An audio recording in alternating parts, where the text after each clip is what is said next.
Hey, pay attention to me. Hasn't it been a long time?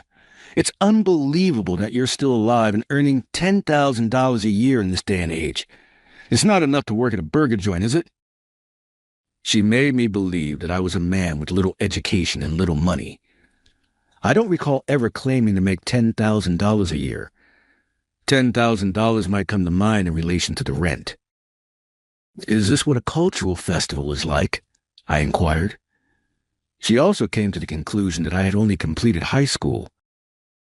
I'm Chester, and I'm 50 years old.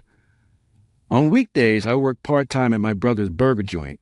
My brother always contacted me when his capable crew took days off, and I was able to cook because I had lived alone for a long time. I spent the remainder of the time playing with my computer or practicing my keyboarding skills. I occasionally liked the sporadic live performances. I took part in a member recruitment event at a local music store 3 years ago. I was surprised to learn that the band performed live for the first time during my wedding. When I was focused on band practice instead of wedding preparations, it was a lot of fun. I believed I would have liked rehearsing for the cultural festival in a similar manner if I had been a college student. I heard a familiar voice one day when I was drinking with my parents on my way home after a live performance. My ex-wife Catherine was strolling arm in arm with a man when I turned to face the voice. I prayed to God that she wouldn't see me, but Catherine approached me. Catherine and I had been friends for almost 5 years. After 2 years of casual dating, we were married but later got divorced. You haven't visited the pawn shop yet, Chester. At that moment, I loathed my fate more than ever before. I acted as though I didn't know her. Don't disregard me. Hasn't it been a long time? It's unbelievable that you're still alive and earning $10,000 a year in this day and age. It's not enough to work at a burger joint, is it? Catherine's comments reached my ears while I was a little inebriated, but I was completely unable to comprehend their significance. What is the intended meaning of that? Your yearly salary. I was merely discussing it. Have I ever brought up my yearly salary before? It was challenging to articulate my revenue through my work, to be honest. From year to year, it varied a lot. After all, you just occasionally assist your brother's burger joint, right? You mean you're not even making $10,000 a year? I'm sorry. The man next to her laughed. You have long red hair and are so old. Is the finest music still rock and roll? In addition, the man beside her laughed out and said something. I performed live. My hair was dyed for today. You mean that old man's band? What became to the self-made CD, by the way? Just because it didn't sell well doesn't mean you should try to sell it to me. It irritates me. I don't have it anymore. I sold it off early. At the time when Catherine had proposed a divorce, our band had been involved in self-producing a CD. I remember fondly the time when Catherine, who was cute back then, had put illustrations on the lyrics card. Did you distribute the CD at the live venue? He asked while laughing out loud. We didn't have sponsors and it was self-produced, so we couldn't make a lot of them. With that, aren't you in the red with a low annual income? If you make a loan, you'll have to go to the other world. Don't come out as a ghost in front of me. At that time, Catherine imitated the ghost gestures. She was honestly quite beautiful for her age and looked younger, but I couldn't help noticing her age in certain ways. By the way, didn't you have much of an education? You kept asking about what a cultural festival is like, so you didn't go to college and just graduated from high school, right? That's why your annual income is $10,000. I kind of understand now. Education and income are proportional, except for a few geniuses, of course. She sure had the nerve to say whatever she pleased. I didn't know she was this kind of woman. Well, the first time I saw Catherine was at a casual restaurant I happened to stop by. It was what they call love at first sight for me. Despite being over 10 years apart in age, that didn't bother me one bit. From then on, I visit that restaurant every day. After several visits, I gradually became able to talk to Catherine, and I eventually invited her to a movie on a weekend. After that, We had a fancy lunch, went for tea at Starbucks, and after a few dates, I confessed my feelings. Later on, I proposed, and I married Catherine. It was a remarkable achievement for me, the first since the time I had filled up the large venue with my band. What was so appealing about her, you ask? Well, she was petite and cute. Her loose-fitting attire at the bar was also enticing, and she had long, beautiful black hair. But most importantly, she had a radiant smile and was undeniably beautiful. To be honest, I never had trouble with women until my 30s. Being in a band made me quite popular, and I had my way with women. But despite all the attention I received, the one I really wanted to win over was Catherine. Now the Catherine in front of me has brown hair, just like the guy next to her. Come to think of it, I remembered something. There was a day when Catherine suddenly cut her hair and came back with brown hair. The next day, she left a divorce notice and her key on the table. I didn't understand the reason, but Catherine had changed gradually from the time we first met. When she left, I was down for several days, the first time since my band had disbanded. Since then, it took me quite a while to forget about Catherine. Why did she appear in front of me now, and with a man by her side? Did she leave because of money? She's been saying my annual income is $10,000 since earlier, but I didn't get it. I've been hearing it from earlier. My annual income is $10,000, right? Where did you come up with that figure? I saw your payslip. It was around $870, so I thought your annual income is around $10,000. I understand now. Catherine must think my only source of income is the part-time job at my brother's burger shop. There's no way that's true. With that meager salary, we couldn't afford to live in the apartment we used to have. How much was the rent for that apartment? It was $10,000. So you're saying my annual income disappears in just 1 month's rent? No way. The monthly rent for that apartment was $10,000. Wow, that's amazing. Remember? There was a concierge at the entrance. They even helped us get theater tickets once. There was a pool, and I remember going shopping for swimsuits just for that. Plus, I used to go to the gym. Do you remember? Even though you always quit after a few days, you went shopping for workout gear back then. And when you were in a bad mood, you would always go to the sauna room for some relaxation, claiming it made you feel better. It seemed like Catherine was reminiscing about our life together. And I, while we were trying on clothes in the store, remembered her habit of asking for my opinion every time she tried something on. At first, I would give my input.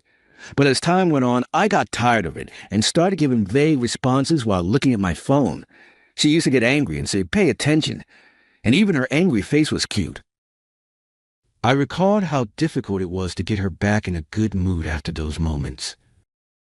I hate to bring this up, but if you were living with him, does he have all these things? Come to think of it, we don't have anything like that. Well, if there's anything, it's the exercise ball in the room. It's a small apartment, so it's quite annoying, Catherine said without thinking, glancing at him. He looked up. Achetic, by the way, is what he's saying true? Where were you guys living? Catherine pointed to the taller building while looking back. You know, the penthouse in that building over there. It was a hassle entering the building, and the elevator took forever to arrive, so it always irritated me. But the good thing was that when I ordered stuff online, they could hold it downstairs, and I didn't have to worry about redelivery. That was convenient. That building is a luxury apartment where celebrities live, right? Then there's no way his annual income is $10,000. I used to see celebrities in that apartment. Wasn't New York like that? Have you ever met a celebrity in my apartment? I have. He lives on the first floor. I forgot his name, though. That guy was an unknown comedian who hadn't made it big. He was kicked out recently for not paying rent. By the way, Chester, were you rich? I mean, I knew where we lived was impressive, but why did you have a delinquent-style car? And despite being in the passenger seat, it was on the driver's side. And to top it off, I kept opening the door upwards every time. It was not bad to get attention, but having your picture taken all the time was quite invasive of my privacy. It really was rather rude. That's a supercar, isn't it? That's right. But now I'm calmed down. Could it be that you can't afford those noisy, flashy cars with an annual income of $10,000? It's not that I can't afford it. That was a limited edition, and I had a friend help me get it. It cost around $2 million, if I recall correctly. It was cheaper than I expected. Wait, $2 million for that car? Are you kidding me? But there were only 3 of them in America, and it was a hassle. Thanks to that, when I traded it in for the next car, I got some money back. I couldn't even fit my musical instruments in it. Getting in and out was indeed inconvenient. Also, I was always nervous about driving it, especially when dealing with bumps or going into grocery stores. What does this guy do to earn money? Is he doing something shady? I don't know anything about it. He's just doing part-time work at his brother's BG shop and clicking away on the computer at home. I already told you back when we were dating, but you never believed me. I don't remember at all. Can you make money with an old man band? Catherine's voice became a somewhat sweet, purring voice, and without realizing it, she had already released her arm from her guy. Well, I used to be in a band that had a debut, and I wanted to play again after a while. It's more like a hobby for me, but surprisingly, it was well received. We're going to make our major debut soon, but it still doesn't bring in much money. My main job is what you mentioned, Catherine clicking away on the laptop. I mentioned a few well-known female groups. I create songs and provide them. I make music on my computer.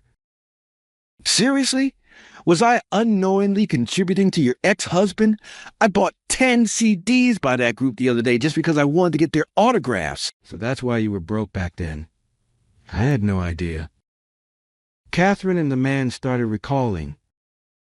Oh, now that you mention it, I heard about it. You said you create songs and provide them to pop idols, but at that time you said it didn't pay much. At that time, I was just starting out. Now I'm working on most of the albums.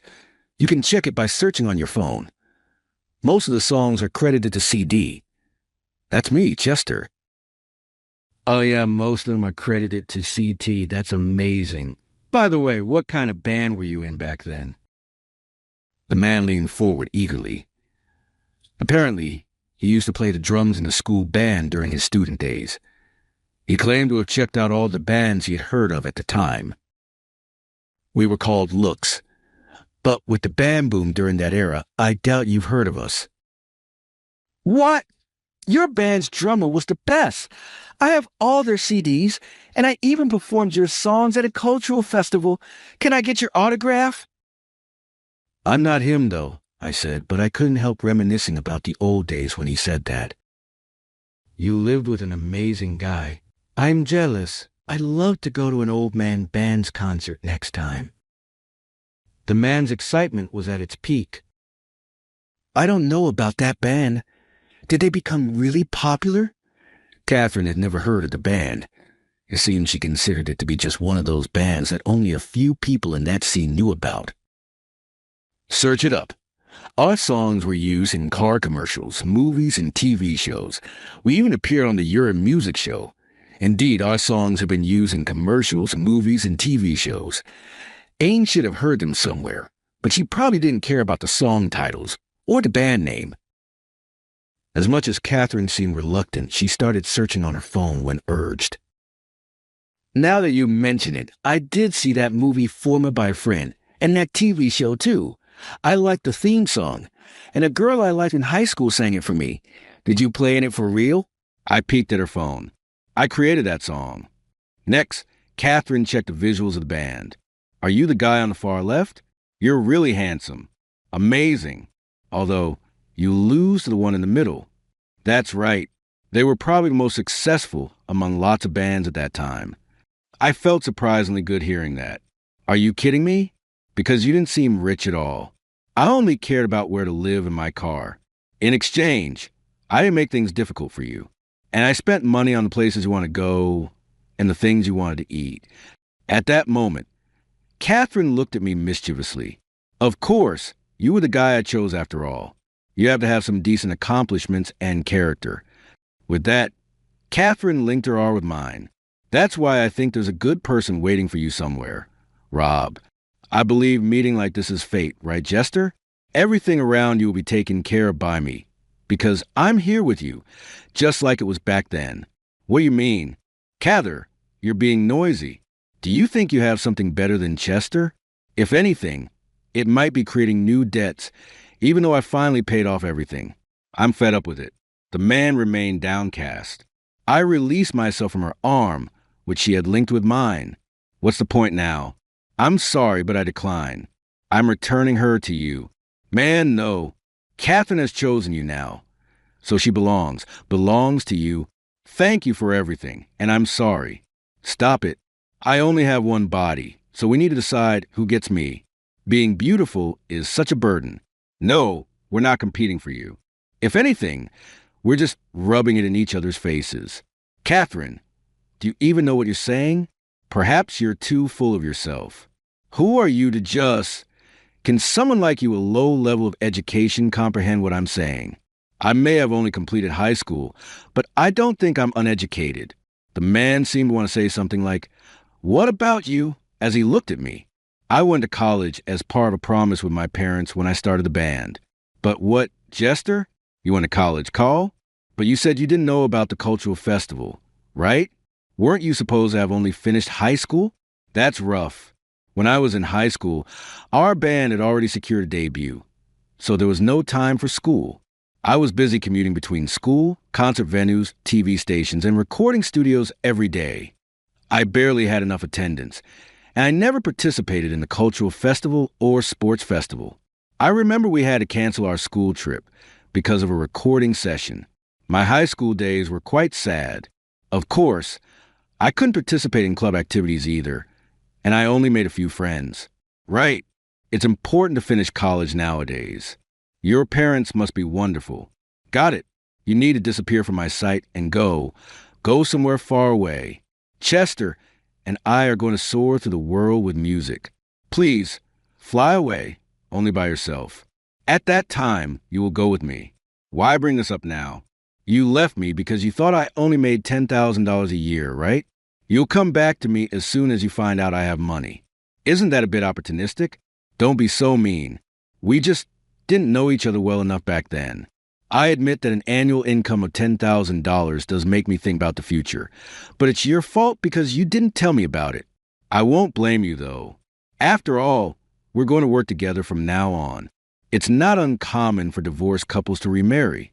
Even celebrities have done that recently. You know, Catherine looked at me with that adorable smile she used to have as I reached out to grab her extended hand. A familiar car horn blared. Sorry for being late. The weekend nightlife can cause traffic jams, even this late at night with 3 lanes and all. Hop in quickly. All right, I can't park here for long. By the way, is that a pickup? Who's the girl? She's dressed like a young woman, but she's not that different from me. Is she? I had been drinking, and I had contacted her to pick me up. I quickly got into the car. Who's that woman? Were you cheating on me since we were together? I had been silent until now, but I couldn't keep my word. That's my line. I knew you were with that guy a year after we got married. He was young and had a thing for gambling. I believed you'd come back to me soon because you were just fooling around with a younger man, but you left. I'm done with you. If you were just blinded by a younger man, it would have been one thing, but I found out you were also blinded by money. Breaking up was the right decision. What? I'm younger than that old lady, and I understand you better than she does. Don't let that woman deceive you, Chester. You should realize my worth soon. Can you give me a ride? Catherine continued talking, but I ignored her and closed the door. She seemed to be rattling the door handle and even kicked the door. If you're feeling unwell, I apologize. Is that your ex-wife? She's chasing after us? When I looked back, Catherine was running down the middle of the road, chasing after us. After that incident, Catherine learned that the man had a massive debt. Catherine had to work day and night to make ends meet, but it seemed that her debt had finally been paid off recently. After a few years, she went out to eat and had some alcohol after a long time. That's when she bumped into me. who she saw as Ben, her ex, and started provoking me. It seemed like Catherine was struggling just to get by in life. During that time, she had called me several times, but I had blocked her calls. Catherine had returned to the man she had left, but it seemed that he had not accepted her. At the live performance of the middle-aged band, Catherine's ex-boyfriend, who had come to see the show, approached me in excitement after the performance. I didn't really want to know, but I was a little curious. After that, I didn't hear anything more from Catherine. Back in those days, right after Catherine left the house, there was a change in my assigned manager. My previous manager was replaced by a tall, long-haired, slender beauty named Marie. While we had exchanged audio files for the work I had done before, she insisted on face-to-face meetings for the handover. She arrived an hour before the scheduled meeting and was waiting for me in the living room of my house. I asked her to watch TV while waiting, but after a while, I heard the sound of a vacuum cleaner in the living room. When I went to see what was going on, she had started cleaning. "I'm sorry. Did I disturb you with a noise?" she asked. "I apologize." "No need to apologize." "Thank you. Take your time. Is it okay if I continue like this?" "Do as you please." It was like this every time. So I started to wonder what Marie would do if I cleaned everything perfectly before she arrived. With that thought in mind, one day I cleaned the room and waited for her. I was expecting to see what she would do, but there was no sound coming from the living room. Did she start working on her device as usual, thinking that I concentrated on the remaining tasks? However, after a while, a good smell wafted into the room, so I stopped and headed to the living room. "I'm sorry. The food was about to expire, so I made it. Please eat it later." Maybe cooking for yourself once in a while is a good idea too. At that moment, I fell for the domestic Marie, or rather, she had captured my stomach completely. I confessed my feelings once again, and now Marie is living with me. The middle-aged band, which was originally started by old guys reminiscing about the past, is doing well, appearing on TV and being featured in magazines. We maintain our activities just as we were. It all started as a music venture initiated by middle-aged guys who wanted to reminisce about the past. We didn't want it to affect our main jobs. That's why we only had one live performance a month, making us a band that was hard to get tickets for and gaining popularity mainly through social media. I continued providing songs and even had a few million sellers. On the back of this success, the producer told me that their plan to form a few new groups was in progress, and I spent every day working on my computer until late at night. I also continued my part-time job at my brother's burger shop, and every day was both enjoyable and busy. One day, I was relaxing at home on my day off. After a long while, I'm back. I worked up a good sweat. It feels great, Marie said. She had returned from the gym and sat down next to me. "We have plenty of space, so you don't have to sit over here," I said. I moved to a newly built apartment from the one where I had lived with Catherine until a year ago. I wanted everything to be new, although the rent had gone up. "Don't be mean. It's already been decided that my seat is next to you." "Hey, I feel like breaking a sweat with you again, Chester," she said, then rested her head on my arm, peering at me. "Oops." I picked Marie up. "I can see the apartment building where I used to live until a year ago. Don't you think you put on a little weight?" "Not at all. If anything, it's a happy weight." Saying that, Marie wrapped her arms around my neck, and our lips met. "I'll make you forget about living in that old apartment."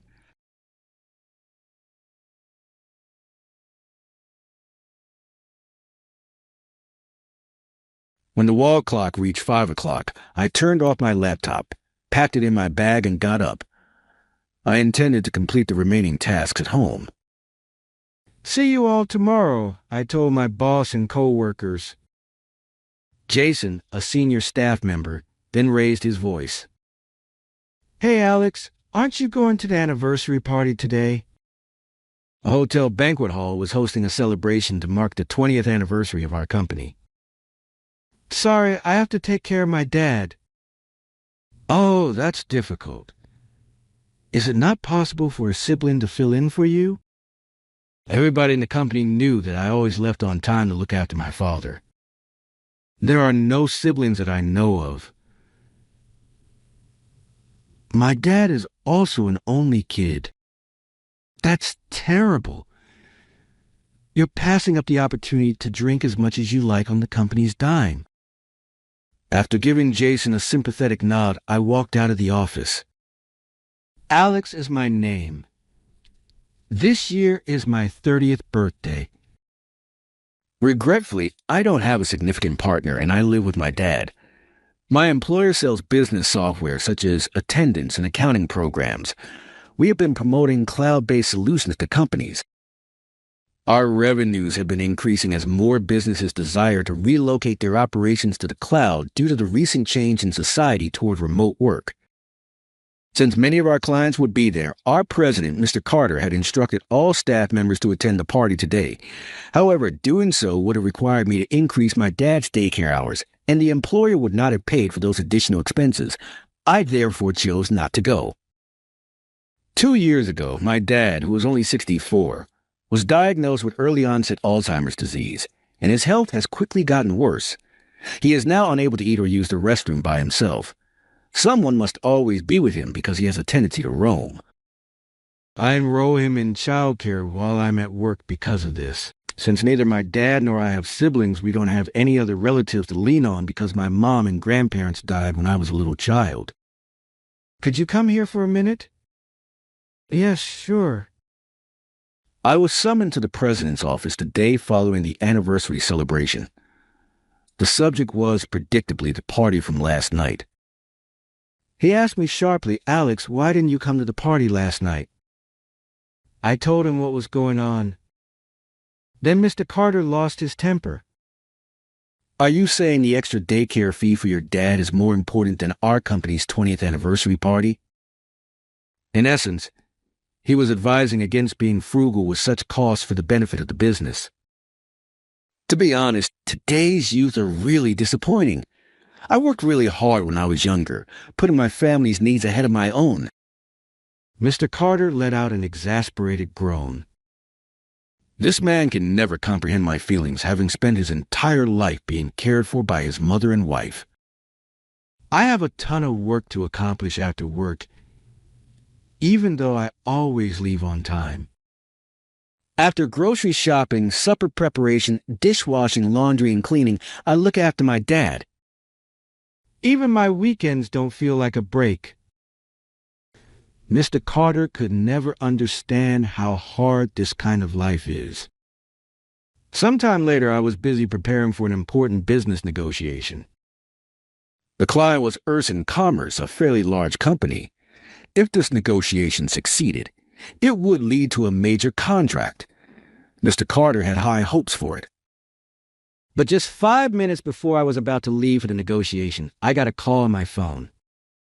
It was from the daycare where I had left my father. Hello? Is something wrong? Yes. A fever, you say? Got it. I'll head over there right away. Apparently, my dad had developed a high fever.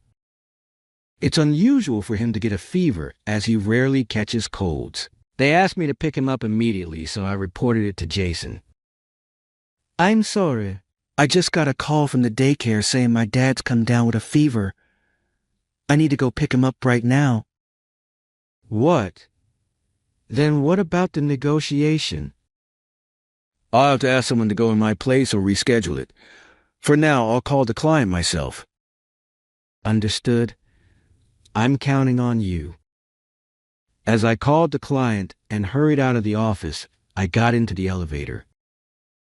Mr. Anderson, the president of the client company, was eager to implement our cloud service as soon as possible.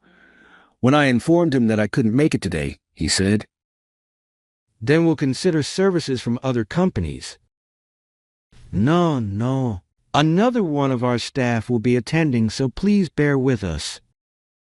Not wanting to lose this opportunity to a competitor, I decided to ask a colleague who was free to step in. I sent them an internal email with the location of the presentation file I had prepared in advance, along with other relevant information. While doing this, I reached the nearest train station and boarded the next train.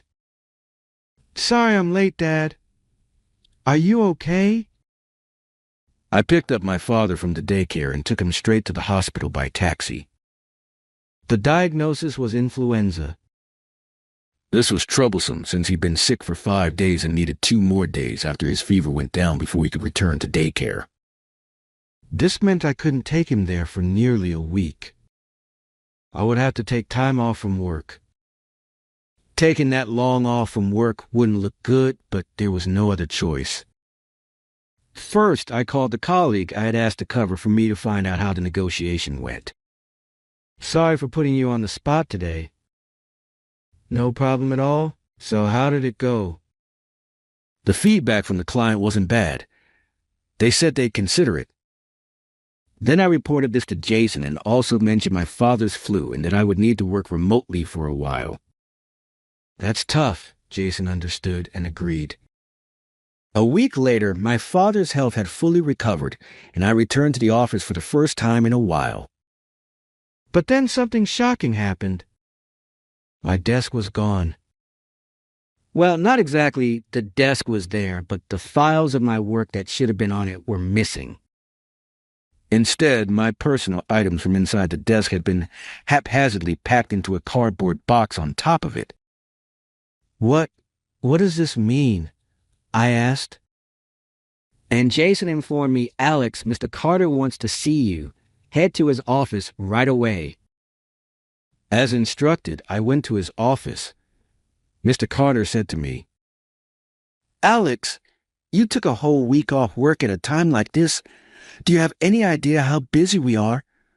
Are you taking your job too lightly? I don't care if it's for caregiving or whatever. I don't like employees who neglect their work for such reasons." You're fired. What are you saying? You're firing me? That's what I'm saying. But I wasn't just off. I was working remotely. I was definitely working from home. Mr. Carter didn't listen. Shut up. If you're serious about your job, show up at the office. What about last week's negotiation? I heard Mr. Anderson from the other company is hesitant about implementing our service. Didn't we lose credibility because you bailed on the negotiation? Indeed, as Mr. Carter said, I had tried contacting Mr. Anderson several times since then, but I still hadn't received a favorable response. But I was planning to patiently persist with that matter anyway.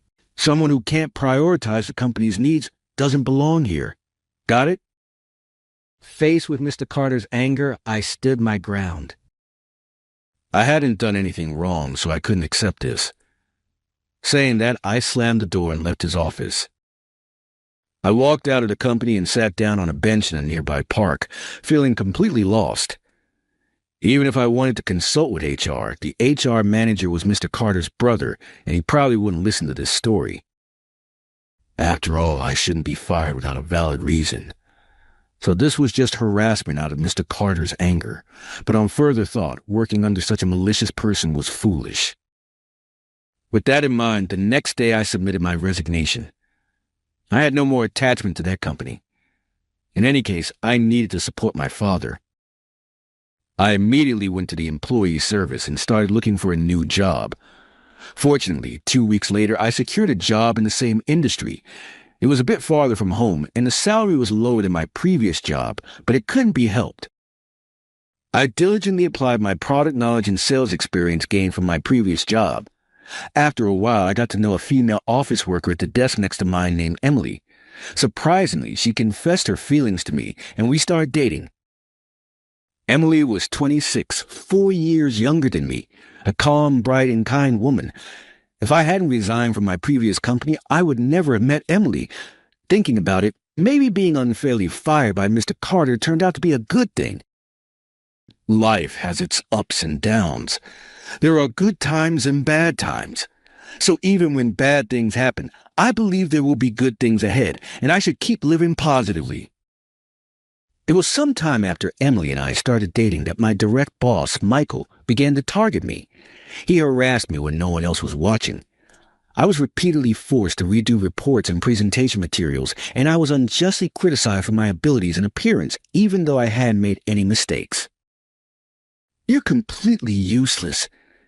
He would keep throwing such words at me. Each time I wondered if he was okay. Eventually, I learned why Michael was acting this way from a conversation with a female colleague about him. He used to like Emily. Really? I had no idea. But she wasn't interested, so she kept turning down his dinner invitations. So that's it? He didn't like that I won Emily's heart. Moreover, Michael started snatching up deals I was close to closing, claiming the credit for himself. So my sales performance wasn't improving, which was incredibly frustrating. Maybe this was the price for dating Emily, but the stress was wearing me down, and my mind was slowly becoming exhausted. Emily kindly listened to my complaints and worries, encouraging and comforting me. Ironically, this situation only strengthened the bond between Emily and me. Then one day, out of the blue, I received a call from my former boss, Mr. Carter. Alex, please, I'm begging you, come back to us. Now of all times? I was shocked by his sudden request. What on earth was happening? The thing is, Mr. Carter said in a feeble voice, Mr. Anderson from Anderson Commerce insists on dealing with you only for the contract. I never imagined that Mr. Anderson would think so highly of me. I'm sorry about saying you were fired. I'll raise your salary higher than before, so please come back, Mr. Carter pleaded desperately. I told him firmly, I'm sorry, but my family is important to me. I have no intention of returning to a company that prioritizes work over family. Mr. Carter fell silent, and I felt a bit relieved. Then right after hanging up, I contacted Mr. Anderson of Anderson Commerce. Is that you, Alex? Long time no see. Long time indeed, Mr. Anderson. I arranged a meeting with him, prepared presentation materials for the product, and headed to Anderson Commerce. Fortunately, my current company handled the same product I had recommended to Mr. Anderson. Arriving at the office and being ushered into the president's room, I started my product presentation without much preamble. After listening to me, Mr. Anderson began to speak. Alex, I heard from Jason that your father has Alzheimer's disease. On the day I had to cancel the previous negotiation, I had explained to Jason that my father, who needed care, had come down with the flu.